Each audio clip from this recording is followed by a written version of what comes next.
In this video, we will discuss about characteristics of op-amp.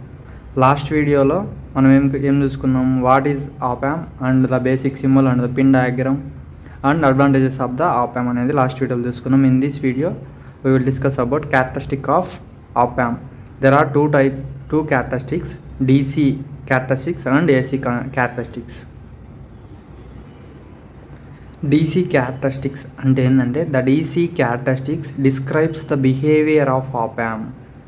ఈ DC characteristics అనేది మనకు ఏం డిస్క్రైబ్ చేస్తుంది అంటే op-amp యొక్క బిహేవియర్ దేన్ని బేస్ చేసుకొని ఏది అప్లై చేసినప్పుడు దాని యొక్క బిహేవియర్ అనేది చూపిస్తుంది. అంటే when apply A DC signal అనేది మనము అప్లై చేసినప్పుడు అప్పుడు మనకి ఏం డిస్క్రైబ్ చేస్తుంది అంటే దాని యొక్క DC characteristics అనేది దాని యొక్క బిహేవియర్లో మనకు చూపిస్తుంది అనమాట. As an inputs to the ఆప్-యాంప్కి ఇన్పుట్స్ అనేవి డీసీ సిగ్నల్స్ ఇస్తే మనకు అప్పుడు దాని యొక్క బిహేవియర్ అనేది ఇన్ టర్మ్స్ ఆఫ్ డీసీ క్యారెక్టరిస్టిక్స్లో చూపిస్తుంది అనమాట. ఇప్పుడు first what is DC signal అంటే ఏంటి? డైరెక్ట్ కరెంట్ సిగ్నల్ అనమాట.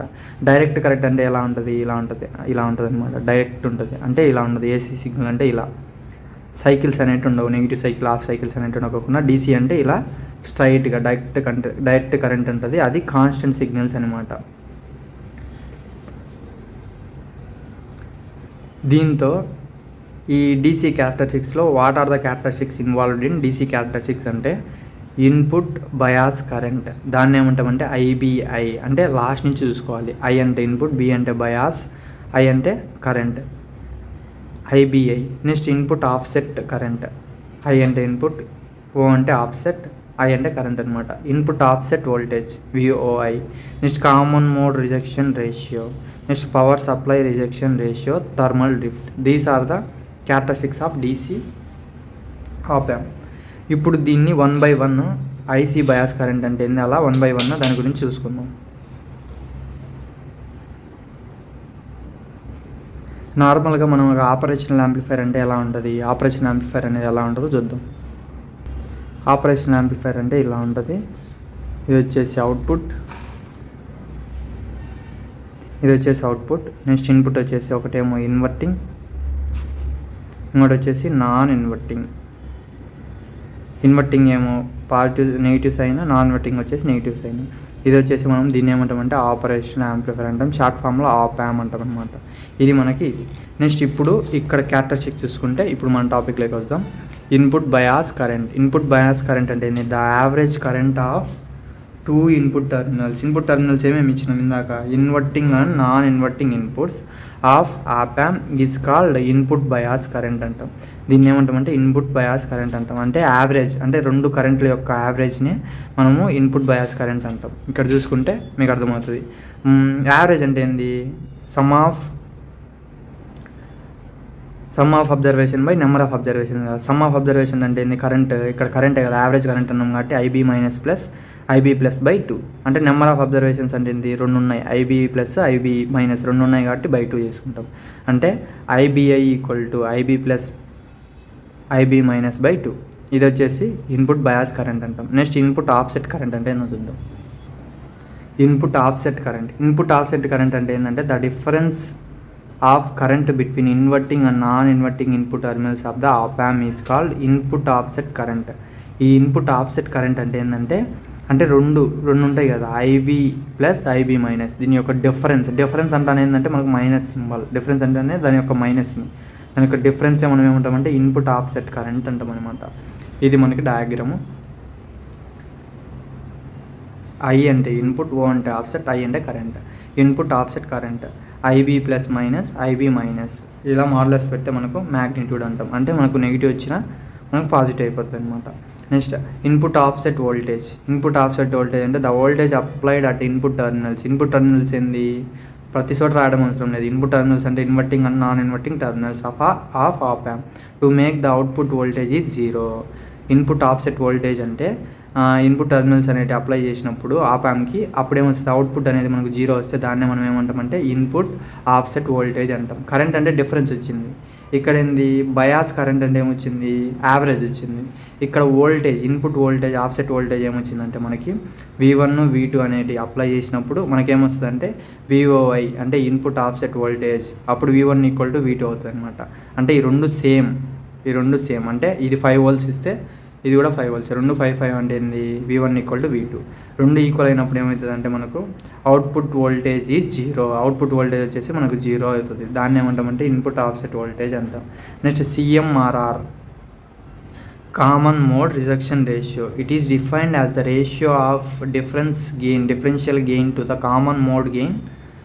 అంటే ఇది ఏంటంటే రేషియో, అంటే డిఫరెన్షియల్ గెయిన్ అలానే కామన్ మోడ్ గెయిన్, దాని యొక్క రేషియోనే మనం CMRR అంటాం. ఇప్పుడు నీకు ఫార్ములా చూపిస్తే మీకు క్లియర్గా అర్థమవుతుంది.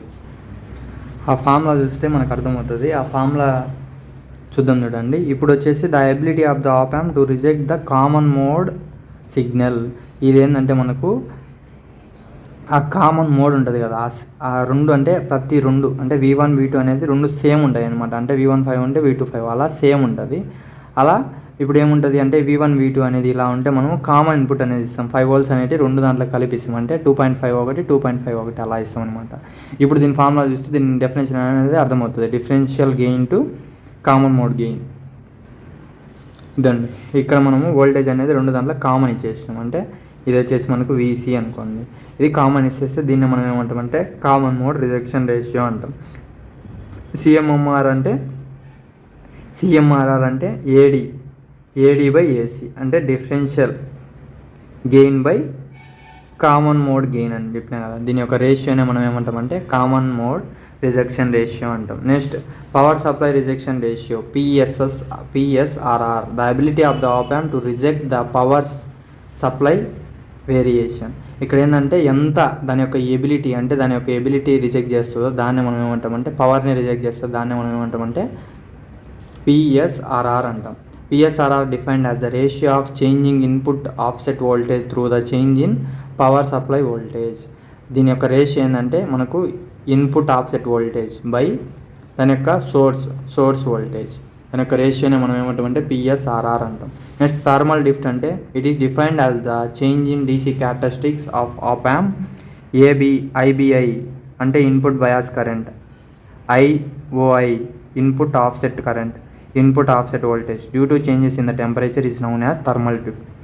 ఇవన్నీ టెంపరేచర్ని బేస్ చేసుకొని చేంజ్ అయితే దాన్ని ఏమంటామంటే థర్మల్ డ్రిఫ్ట్ అంటాం. టెంపరేచర్ని బేస్ చేసుకొని ఇవన్నీ ఈ పారామీటర్స్ చేంజ్ అయితే మనము థర్మల్ డ్రిఫ్ట్ అంటాం అనమాట. నెక్స్ట్ IC క్యారెక్టరిస్టిక్స్ అంటే ఏంది, బిహేవియర్ ఆఫ్ ఆప్ యాంప్ని డిస్క్రైబ్ చేస్తాయి. ఎప్పుడంటే మనము ఆప్ యాంప్కి మనం ఇన్పుట్ సిగ్నల్ వచ్చేసి IC సిగ్నల్స్ ఇస్తే మనం దానికి అప్పుడు ఏమవుతుందంటే IC క్యారెక్టరిస్టిక్స్ అనేవి ఇలా. అంటే ఆప్ యాంప్కి మనము ఇన్పుట్గా మనం AC సిగ్నల్ ఇస్తే మనం అదేంటంటే AC క్యారెక్టరిస్టిక్స్ అంటాం. AC క్యారెక్టరిస్టిక్స్ వచ్చేసి frequency response, slew rate, bandwidth, gain bandwidth product. Those are the IC characteristics. First what is frequency response అంటే ఏంటంటే గెయిన్ F ఫ్రీక్వెన్సీ, ఇది X యాక్సిస్, ఇది Y axis. ఇలా మనము ఇది పోద్ది. ఇక్కడ వచ్చేసి 20 decibels per decade అని ఉంటాయి, ఇక్కడ 3 decibels ఉంటుంది. This is the frequency response. అంటే ఏంటంటే ఫర్ ఎగ్జాంపుల్ ఇది ఫ్రీక్వెన్సీ కదా, ఫ్రీక్వెన్సీ అనేది ఇలా ఇంక్రీజ్ అవుతా అంటే మనకి ఏమవుతుంది, ఆటోమేటిక్గా గెయిన్ కూడా డిక్రీజ్ అవుతూ ఉంటుంది. అంటే frequency increases, gain decreases. Frequency అనేది ఇంక్రీజ్ అయితే గెయిన్ అనేది డిక్రీజ్ అవుతుంది. అంటే రెండు ఇన్వర్స్లీ ప్రపోర్షనల్ అనమాట. ఇది గెయిన్ అనేది డిక్రీజ్ అవుతుంది, ఇది గెయినే కదా డిక్రీజ్ అవుతూ ఉంది ఎప్పుడు ఫ్రీక్వెన్సీ అనేది ఇంక్రీజ్ అయినప్పుడు. ఒకవేళ ఫ్రీక్వెన్సీ అనేది డిక్రీజ్ అవుతా అన్నది అనుకోండి, frequency decreases, when frequency decreases gain also decreases. ఇలా ఉంటుంది అనమాట. దీన్ని ఏమంటామంటే frequency response. From the frequency response of that input frequency signal response gain in roll off decreases at the 20 decibel decade అనమాట. 20 decibel డికేడ్ అంటే decrease అవుతుంది అని అనమాట. ఇన్పుట్ ఫ్రీక్వెన్సీ సిగ్నల్ రెస్పాన్స్ అనేది గెయిన్ అయినప్పుడు దాని యొక్క ఫ్రీక్వెన్సీ అనేది డిక్రీజ్ అవుతూ ఉంటుంది అనమాట. నెక్స్ట్ స్లీవ్ రేట్ అంటే the maximum rate of change of the output voltage changes with respect to time. It determines how quickly respond the output of op amp with respect to changes in input. ఇందా చదువుకున్న definition అంతా దీన్ని base చేసుకునే ఏంది with respect to టైంతో దీని యొక్క output అనేది మనకు వేరీ అవుతే దాన్ని మనం ఏమంటామంటే స్లీవ్ రేట్ అంటాం అనమాట. వోల్స్ పర్ మైక్రో సెకండ్స్ టీ అనేది మైక్రో సెకండ్స్లో మనము మెజర్ చేస్తాం అనమాట.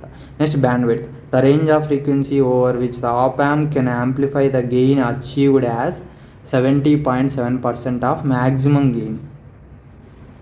ఈ బ్యాండ్ విడ్త్ యొక్క రేంజ్ వచ్చేసి మనకి ఎంత అంటే మనకు 70.7 మ్యాక్సిమం గెయిన్ అనమాట. ఇది maximum gain. Next gain bandwidth product, the frequency at which the gain is unity. ఇక్కడ ఫ్రీక్వెన్సీ గెయిన్ అనేది యూనిటీ ఉంటే అప్పుడు ఏమైంది అంటే ఇప్పుడు మామూలుగా లాగ్ 10 అంటే అప్పుడు ఏమవుతుంది యూనిటీ అవుతుంది. యూనిటీ అయినప్పుడు మనకు 0 డెసిబల్స్ ఉంటుంది అనమాట. దాని యొక్క గెయిన్ వచ్చేసి 0 డెసిబల్స్. గెయిన్ ఎప్పుడైనా మనం డెసిబల్స్తో మెజర్ చేస్తాం, డెసిబల్స్ అనమాట. ఇది gain bandwidth product. These all about characteristics of op amp, DC characteristics and AC characteristics. Thank you. Please like and subscribe my channel. Thank you. In this video we will discuss about ideal op amp. Why to use ideal op amp?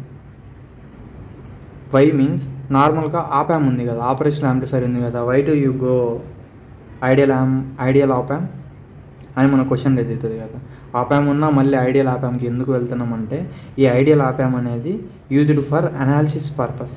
దాని యొక్క analysis అనేది మనం కనుక్కోవాలి అంటే ఈ ideal op amp అనేది మనం use చేయాలన్నమాట.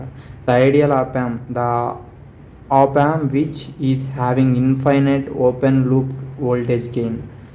ఇక్కడ ఓపెన్ లూప్ వోల్టేజ్ గెయిన్ అనేది ఇన్ఫైనైట్ అనమాట. నెక్స్ట్ ఇన్ఫైనైట్ ఇన్పుట్ ఇంపిడెన్స్ అనేది infinite. Next zero output impedance is known as ideal op amp అంటాం.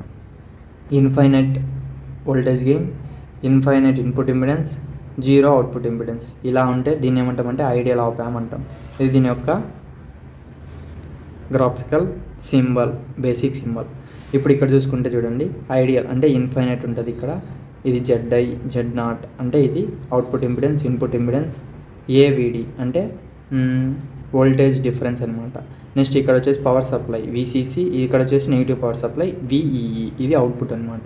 ఈ ఐడియల్ యాంప్లిఫైర్ ఎందుకు యూజ్ చేస్తాం? ఫర్ అనాలిసిస్ పర్పస్కి యూజ్ చేస్తాం అనమాట. దీని యొక్క characteristics of ideal op amp.